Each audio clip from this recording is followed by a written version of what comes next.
December 29, 30 തീയതികളിൽ നടക്കാൻ പോകുന്ന കേറ്ററ്റ് എക്സാമിൻ്റെ ഹാൾ ടിക്കറ്റുകൾ ഡിസംബർ 20-ന് കേറ്ററ്റിൻ്റെ ഒഫീഷ്യൽ സൈറ്റിൽ ലഭ്യമാകുന്നതാണ്. കേറ്ററ്റ് എക്സാമിൻ്റെ ഹാൾ ടിക്കറ്റ് എടുക്കാൻ പോകുന്നതിന് മുമ്പ് നിങ്ങളിത് ശ്രദ്ധിക്കുക. നിങ്ങൾ ഹാൾ ടിക്കറ്റ് എടുക്കാൻ ചെല്ലുമ്പോൾ ചിലപ്പോൾ ചിലരുടെ ഹാൾ ടിക്കറ്റുകൾ ലഭ്യമാകുന്നതായിരിക്കത്തില്ല. മെയിനായിട്ടുള്ള ഒരു കാരണമെന്ന് വെച്ചാൽ ഫോട്ടോയുമായി ബന്ധപ്പെട്ടാണ് അത് അവർ സൈറ്റിൽ എഴുതി കാണിക്കുകയും ചെയ്യും.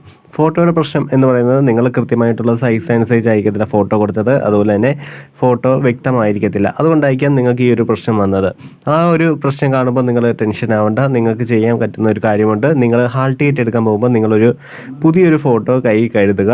ആ ഒരു പുതിയൊരു ഫോട്ടോ സ്കാൻ ചെയ്ത് ആഡ് ചെയ്താൽ നിങ്ങൾക്ക് നിങ്ങളുടെ ഹാൾ ടിക്കറ്റ് ലഭ്യമാകുന്നതാണ്. മറ്റു ചിലർക്ക് ഹാൾ ടിക്കറ്റ് കിട്ടാതെ വരുന്നെങ്കിൽ നിങ്ങൾ ആപ്ലിക്കേഷൻ നൽകിയ സമയത്ത് എന്തെങ്കിലും തെറ്റായ വിവരങ്ങൾ കൊടുത്തിട്ടുണ്ടെങ്കിൽ നിങ്ങളുടെ ആപ്ലിക്കേഷൻ അവർ തള്ളിയിട്ടുണ്ടാകും. അതുകൊണ്ടായിരിക്കും നിങ്ങൾക്ക് ഹാൾ ടിക്കറ്റ് കിട്ടാതെ പോകുന്നത്. അപ്പോൾ ഈ ഫോട്ടോയുടെ പ്രശ്നം വരുന്നവർ ഈ ഒരു കാര്യം ചെയ്താൽ മതി, നിങ്ങളുടെ ഹാൾ ടിക്കറ്റ് ലഭ്യമാവും.